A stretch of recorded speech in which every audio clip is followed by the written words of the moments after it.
ओम शांति। आज कई दिन हो गया किसी टॉपिक पे चर्चा किए हुए, तो आज हम आपको कुछ बताना चाह रहे हैं। हम अपनी मन की बात आपको बताना चाह रहे हैं। आज हम एक भजन सुन रहे थे। वह भजन यह था, जो मानुष तन बड़ा अनमोल रे, मिट्टी में काहे को घोल रे। बहुत अच्छा लगा यह भजन सुन करके हमें। तो यानी यह जीवन, मानव का जो जीवन होता है वह बहुत ही अनमोल होता है, लेकिन इस जीवन को हम यूं ही बर्बाद कर रहे हैं। यानी व्यर्थ चिंतन में, विकर्म में, नशे में, जुआ में, कई तरह की ऐसे लत हैं जिस लत के आधार से हम अपने जीवन को बर्बाद कर रहे हैं, समय को गंवा रहे हैं। क्योंकि जीवन तो कहा जाता है जो कई ऐसे पुण्य कार्य करने के बाद यह जीवन मिलता है। जितने भी प्राणी हैं संसार में, इन सभी प्राणियों में श्रेष्ठ प्राणी मनुष्य को माना गया है, और मनुष्य के पास वह सब कुछ है जो अन्य और प्राणियों के पास नहीं है। यानी हमारे पास भगवान ने बुद्धि दी, इतने अच्छे शरीर दिया, रूप रंग गुण कर्तव्य कला बहुत कुछ दिया है ईश्वर ने हमें, लेकिन इसका हम सदुपयोग न करके इसका हम दुरुपयोग कर रहे हैं। तो दुरुपयोग इसका नहीं करना है। इसी पे एक कहानी मुझे याद आ रहा है जो आपको मैं आज बताने जा रही हूँ। वह कहानी एक लकड़हारे का है। एक लकड़हारे की कहानी है। ये इस प्रकार की है, जो वह लकड़हारा प्रत्येक दिन वह वन में जाकर के लकड़ियां काट करके लाता था और उसे कोयले बनाकर और तब बाजार में बेचने के लिए जाता था। तो इस प्रकार से वह रोज उसका यही कार्य था, लकड़ी काट के लाना, उसे कोयला बनाना, फिर उसे बाजार में जाके बेचना, और उस कोयले के भाव जो 1 पैसे 2 पैसे जो उसको मिलता था, उसी पैसे से वो अपनी जीविका चलाता था और अपने बच्चे परिवार का भी उसी से परवरिश कर रहा था। एक दिन ऐसे ही राजा शिकार करते हुए वन में चले गए। घना जंगल में जाने के बाद राजा को प्यास लगता है और वन में कहीं जल की सुविधा नहीं था। राजा को प्यास और भूख दोनों लगा हुआ था।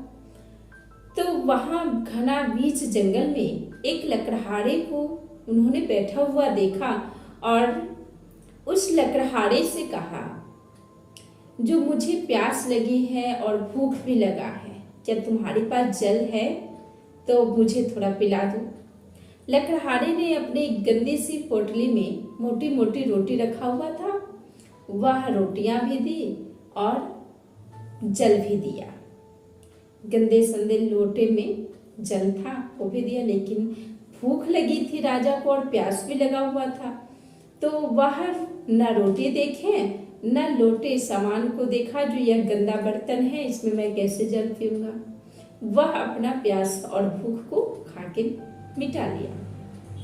इसके बाद राजा की जब भूख मिट गई तो वह प्रसन्न होकर के लकड़हारे को बोलते हैं, जब तुम्हें किसी भी चीज का सहायता की जरूरत होगा तो तुम फलाने राज्य में आना हमारे पास, हम तुम्हें सहायता करेंगे, जो तुम्हें चाहिए वो हम पूरा करेंगे।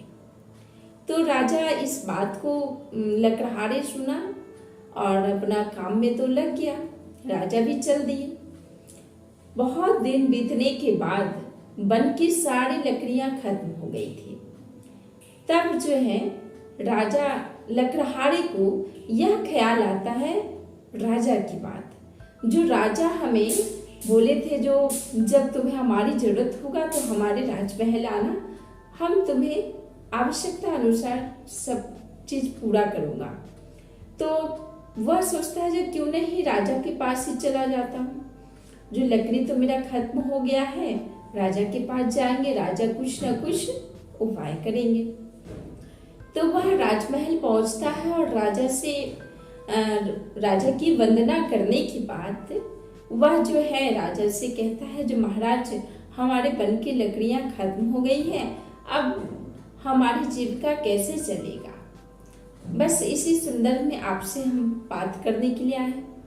राजा बड़ा प्रसन्न थे और उन्होंने कहा, जो देखो आप जो है एक बहुत बड़ा वन दिया, चंदन की पेड़ का वन, बहुत बड़ा बगीचा दे दिया।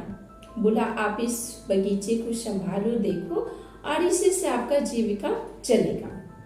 लकड़हारा देख करके बहुत खुश होता है, जो इतना बड़ा बगीचा मुझे मिला, उसमें भी चंदन की लकड़ी का, दूसरा कोई लकड़ी नहीं था उसमें। इस बात से लकड़हारा तो प्रसन्न हुआ और खुशी खुशी उसका जीवन बीतने लगा। समय बीतते गया, बीतने के बाद एक दिन जब 2-4 लकड़ी बच जाता है, पेड़ बच जाता है बगीचे में, तो फिर लकड़हारा उदास मुद्रा में बैठा हुआ रहता है, यह सोच के जो अब क्या होगा, अब हमारा जीवन कैसे चलेगा। तो उसी समय राजा पहुंचते हैं उस बगीचे में जहां पे लकड़हारा बैठा होता है। तो उन्होंने यह सोच के वहां पर गया, जो अब तो लकड़हारा बहुत बड़ा यानी बन गया होगा, बहुत पैसे वाले बन गया होगा, क्योंकि उसको तो इतना बड़ा वन यानी बगीचा दिया गया, वो भी चंदन की पेड़ों का। तो जब वो पहुंचते हैं वहां पर, तो देखते हैं क्या, उसी हालात में, जिस हालात में उन्होंने पहले देखा था, उसी हालत में लकड़हारा बैठा हुआ है और उदास है। राजा को देख करके बड़ा आश्चर्य होता है, जो इतनी प्रॉपर्टी देने के बाद भी यह उदास है, इसके क्या हुआ, कारण पूछा उन्होंने। तो लकड़हारा ने बताया, जो महाराज आपने जो पेड़ दिया था चंदन का, वो अब खत्म होने वाला है, मात्र 3-4 पेड़ ही बचे हैं। तो इसीलिए मैं चिंतित हूं, जो आगे मैं क्या करूंगा। आगे तो दूसरा कुछ समझ में नहीं आ रहा। तो उन्होंने पूछा, जो इस पेड़ को आपने क्या किया। तो लकड़हारा ये बताया, जो महाराज पेड़ को काटना और इसे कोयला बना के बाजार में बेच देना। तब महाराज को बड़ा अफसोस होता है और वो बोलते हैं, जो अरे तुमने इतना कीमती चीज को यूं ही बर्बाद कर दिया। ऐसा करो, इस पेड़ को काटो, इसका छोटा छोटा टुकड़ा बनाओ और तब इस टुकड़े को ले जाओ बाजार में और तब बेच के आना। तो लकड़हारा ने वैसे ही किया, कोयला ना बनाया, उसको छोटा छोटा टुकड़ा बना करके उसे बाजार में लेके गया। और बाजार में जब पूछता है, एक दुकान पे पूछा तो उसने कहा 1 रुपया दूंगा। तो आश्चर्य, अरे 1 रुपया। फिर थोड़ा और आगे बढ़ा, उससे पूछा तो बोलता है मैं 3 रुपया दूंगा। वो और आश्चर्य हो रहा है, 3 रुपया कहाँ, वो 1 पैसा 2 पैसा कोयला का भाव उसे मिलता था, अब कहाँ रुपया उसे मिल रहा है। तो थोड़ा और आगे जाता है, दूसरी दुकान पे जाता है, तो उसने कहा 1 टुकड़ा का मैं 10 रुपया दूंगा। अब वो फुट फुट के रोने लगा, यह सोच के, जो वह भाव सुन करके वह रोने लगा, जो अरे मैंने कितना पैसा को बर्बाद किया, समाप्त कर दिया, है ना। तब उसे यानी जब सब कुछ खत्म हो गई, तब उसे क्या हुआ, एहसास हुआ, जो हमने कितने पैसे को बर्बाद किया। जानते हैं, यह कहानी मानव के जीवन से जुड़ा हुआ है, हमारे और आपके जीवन से जुड़ा हुआ है। हमारा भी यही हाल है। यह मानव का जो जीवन है और यह जो सांसें हैं, चंदन रूपी सांसें हैं, और इस सांस को, एक एक क्षण को हम क्या कर रहे हैं, धुओं में बर्बाद कर रहे हैं। आज लोग कोई तंबाकू खाता, कोई गुटखा खा रहा है, कोई सिगरेट पी रहा है, कोई बीड़ी पी रहा है, कोई गांजा पी रहा है, कोई शराब पी रहा है, तो क्या हो रहा है? हमारे जो अंदर की जो शक्ति है वो तो यूं ही बर्बाद हो रहा है ना, किसी काम का तो नहीं। यह सब कुछ जो हम लेते हैं, नशे के जो भी पदार्थ है, उसका जो आप यूज कर रहे हैं, उससे क्या हो रहा है? इसका साइड इफेक्ट किस पे पड़ रहा है? हमारे बॉडी पे पड़ रहा है, हमारे शरीर पे पड़ रहा है। और ये सिर्फ और सिर्फ शरीर पे नहीं पड़ रहा, आपके मन पे भी पड़ रहा है। इसलिए व्यक्ति मानसिक कमजोर भी ज्यादा है, यानी मानसिक मनोबल जो होता है मानव का, वह कमजोर है। क्यों? क्योंकि हमारे भीतर क्या जा रहा है? अमृत तो जा नहीं रहा। जो हमारे अंदर की शक्ति का एनर्जी जो है उसका विकास होगा, बुद्धि का विकास होगा। हमारे भीतर क्या जा रहा है? क्या जा रहा है हमारे भीतर? जहर जा रहा है। किसी न किसी रूप से हम क्या ले रहे हैं? जहर ले रहे हैं। तो जहर क्या काम करेगा? धीरे धीरे स्वीट पॉइजन के काम करेगा और धीरे धीरे आपको आखिरी प्राप्त जो इंसान का होता है मृत्यु, उस सैया पे लेटा देगा, है ना। हम उस सैया पे लेट जाएंगे। आज जो व्यक्ति का अल्पायु मृत्यु जो हो रहा है, क्यों हो रहा है? ज्यादातर नशे में ही। नशे की वजह से हमारी किडनी खराब हो रहा है, हमारे फेफड़े सड़ रहे हैं, हमारे जो आंत है, लीवर है, वो सब खराब हो रहा है। तो बॉडी का जो पार्ट है, शरीर भी एक मशीन है और इसका एक एक पार्ट बड़ा अनमोल है। यदि एक एक पार्ट डैमेज हो रहा है, खराब हो रहा है, तो कितना दिन यह शरीर चलेगा? कितना दिन आप इसे घिंच पाएंगे? ज्यादा दिन तो नहीं चल पाएगा। इसलिए कहा गया है जो हमारा जो जीवन है बड़ा अनमोल है। मानव तन ये बड़ा अनमोल तन है, इसे हम क्यों बर्बाद कर रहे हैं? किस लिए बर्बाद कर रहे हैं? भगवान ने मुझे इस सृष्टि पे किस लिए भेजा था? क्या नशे करने के लिए, जुआ खेलने के लिए, क्या यूं ही चोरी बेईमानी ये सब करने के लिए ईश्वर तो हमें भेजा नहीं था। भगवान ने मुझे इसलिए भेजा था जो मैं यहाँ पर आकर के सत्कर्म करूं और अपने कर्म के आधार पे हम अनेक लोगों को भी सत्य की राह दिखाओ। ईश्वर ने मुझे इसलिए भेजा था।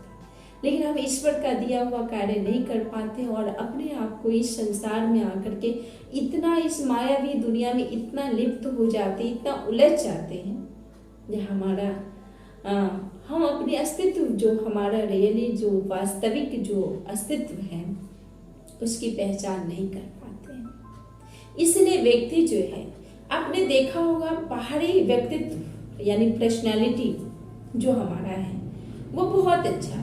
हमारे पास बहुत बड़ा बंगला है, कार है, मोटर है, कई सारी फैक्ट्रियां हैं, हम सूट बूट पहन के बाहर निकल रहे हैं, लोग कह रहे हैं बहुत बड़े व्यक्ति आ रहे हैं, है ना।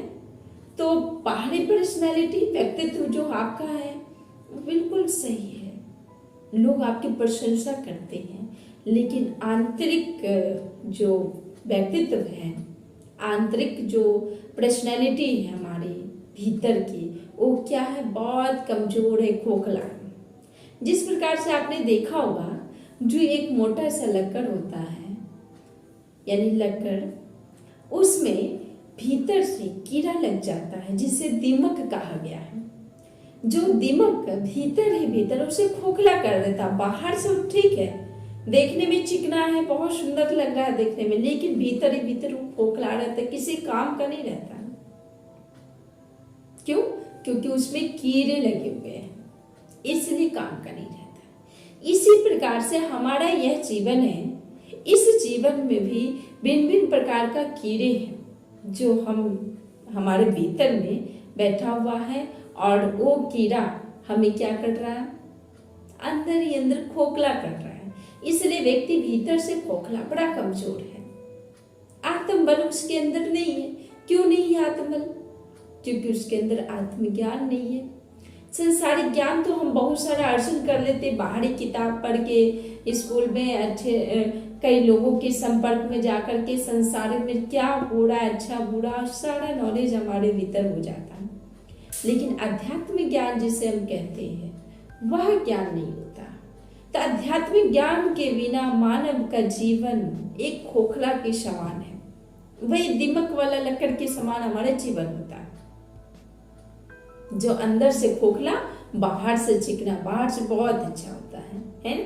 तो हमारा जीवन ऐसा कब तक चलेगा? तैसे तो यानी इस प्रकार का जो जीवन होगा तो धराशायी तो होगा ही, वो तो गिरेगा ही, टूटेगा ही। उसको आप कैसे संभाल पाएंगे? क्योंकि आपके पास किसी भी प्रकार का आधार नहीं है।